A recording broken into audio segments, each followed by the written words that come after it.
As'adakumullah. Baginda Rasulullah Muhammad SAW adalah pribadi yang sangat bahagia.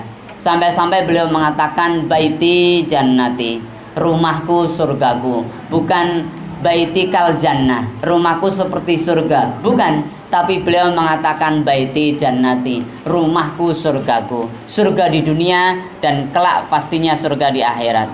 Hadirin, begitu bahagia Rasulullah.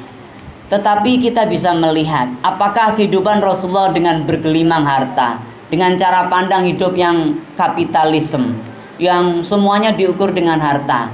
Apakah beliau adalah pribadi yang gila jabatan, yang menumpuk-numpuk harta, yang kata-katanya seperti tidak mau dikalahkan, yang merasa hebat dalam kehidupannya? Ternyata tidak. Hadirin, untuk bahagia contohnya sederhana. Kita bisa lihat baginda Nabi Muhammad SAW. Dan pertama yang kita lihat, Rasulullah itu adalah pribadi yang sangat dekat dengan Al-Quran. Sampai beliau dikatakan Quranun natiq, Quran yang bisa diajak berbicara, Quran yang bisa berjalan-jalan ke pasar, berjalan-jalan ke tempat keramaian, berjalan ke tempat-tempat yang baik. Quran yang menjelma dalam sebuah pribadi. Sampai Allah menyampaikan beliau itu la'alla khuluqin azim. Beliau adalah pribadi yang begitu agung, yang begitu mulia. Hadirin, ternyata untuk bahagia itu harus dekat dengan Al-Quran. Untuk bahagia harus mengamalkan apa yang diajarkan dalam Al-Quran. Kita bersyukur, alhamdulillah kita punya Al-Quran. Kita menjadi seorang muslim. Kita doakan bapak ibu kita yang mengislamkan kita sejak lahir. Beliau yang masih hidup, kita jalin komunikasi dan doa selalu dengan beliau.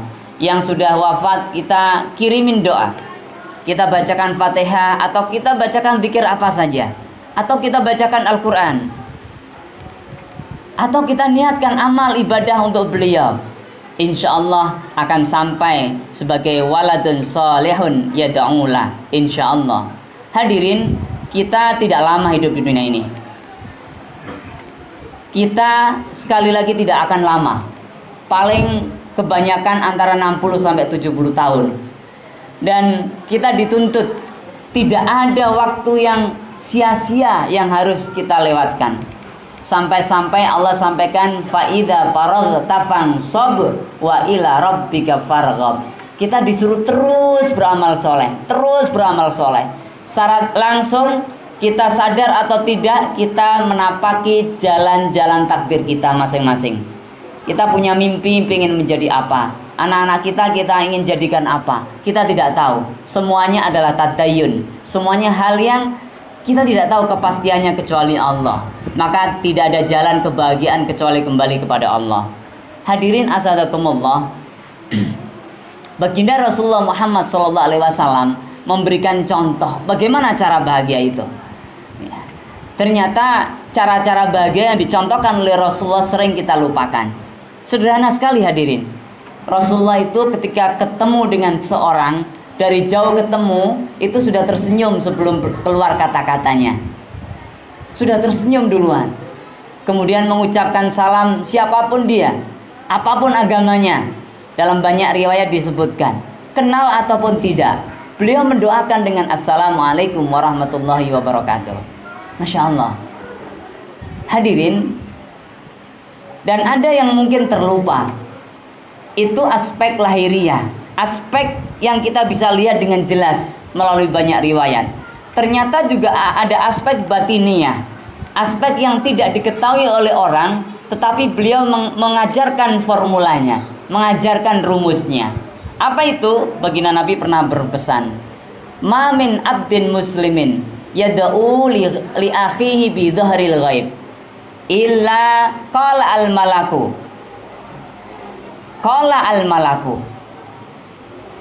illa qala al malaku walaka bimithlin. Masya Allah.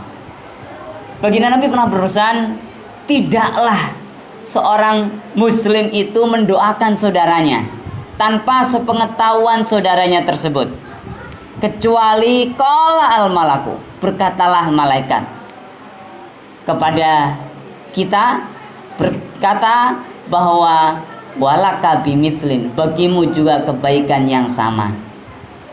Rupa-rupanya hadirin, ini yang dilakukan oleh Rasulullah secara batiniah. Rasulullah itu sibuk mendoakan siapapun yang dijumpainya tanpa sepengetahuan orang yang didoakan.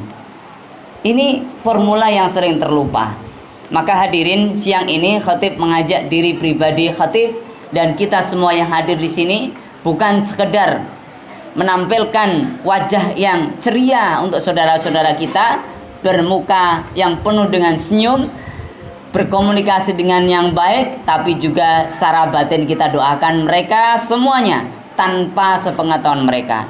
Bangun tidur, kita lihat istri kita lihat anak-anak kita, jangan lupa hati kita langsung berdetak, berucap, berdoa kepada Allah Subhanahu wa taala.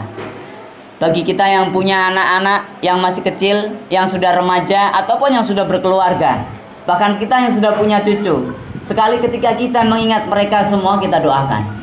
Kita doakan dalam hati kita. Dan rupa-rupanya hadirin, ini yang menjadi zikrullah. Secara tidak langsung baginda Nabi mengajarkan zikir yang luar biasa, yaitu dengan mendoakan saudaranya. Sehingga hadirin, tidak ada sedikit pun rasa benci, rasa dendam, rasa yang tidak enak di dalam hati kita dalam menyikapi saudara kita, menyikapi siapapun yang kita jumpai. Seburuk apapun perangainya terhadap kita, tidak ada alasan bagi kita untuk membencinya. Karena baginda Nabi mengajarkan hal demikian. Itulah sebabnya kenapa Rasulullah Muhammad SAW dalam waktu kurang lebih 22 tahun beliau berdakwah, begitu banyak yang jatuh hati pada beliau, begitu banyak orang yang terbuka hatinya. Karena Rasulullah mengamalkan zahir dan batin. Beliau secara fisik, secara pergaulan bersama-sama di masyarakat, dalam keluarga luar biasa baik. Tetapi secara batin beliau mendoakan tanpa sepengetahuan orang yang dijumpainya.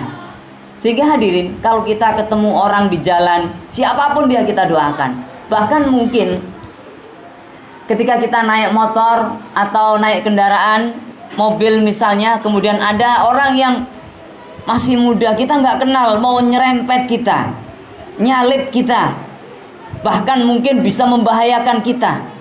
Jangan sampai muncul doa-doa sumpah serapah yang muncul dalam hati kita, tapi justru kita doakan kebaikan untuknya. Siapapun kita doakan kebaikan untuknya. Melihat orang yang tidak pakai aurat, kita doakan agar Allah ampuni, agar Allah akhirkan hidupnya dengan husnul khatimah, agar Allah berikan petunjuk keislaman, kebahagiaan pada hatinya, meskipun kita tidak mengenalnya. Hadirin, ini rupa-rupanya rahasia yang luar biasa yang mungkin jarang kita lakukan. Maka mulai saat ini hadirin, mari kita doakan. Kita ingat siapa teman kita, sahabat kita, teman main kita ketika masih kecil, teman bersama kita ketika remaja, teman bersama ketika berjamaah di masjid, di musola. Kita doakan dia. Meskipun mulut kita terdiam, tapi hati kita sibuk mendoakannya. Hadirin, kita ingat sebuah peristiwa yang sangat terkenal ketika Rasulullah berdakwah di Taif. Begitu menyakitkan penduduk Taif waktu itu, menyakiti Rasulullah, melemparnya dengan kotoran, dengan batu, menghinanya dengan ejekan. Bahkan malaikat sudah tidak sabar mau membela Rasulullah dengan menghukum penduduk Taif. Alih-alih mengiyakan, bahkan Rasulullah memaafkan mereka, bahkan sekali lagi mendoakan mereka. Hadirin, ini sebuah strategi dakwah yang luar biasa. Maka inilah yang kita contoh. Ada saatnya umat Islam itu membela diri, tapi kita perlihatkan juga bagaimana saatnya dalam kondisi sehari-hari kita selalu mendoakan saudara-saudara kita. Doakan dengan kebaikan, doakan kemudahan rezeki siapapun yang kita lihat. Meskipun mungkin dia sinis pada kita, meskipun sifatnya kurang baik terhadap kita, itu bukan urusan kita. Urusan kita adalah mendoakan dia sebagai zikrullah, sebagai zikir mengingat kepada Allah. Semoga Allah Subhanahu wa taala mengakhirkan kita semua yang hadir di sini dengan husnul khatimah. Semoga Allah Subhanahu wa taala menjadikan kita semua saudara, bukan hanya di dunia hadirin asadakumullah, tapi saling bertetangga kelak di surganya Allah. Sebentar, sekali lagi sebentar kita hidup di dunia ini.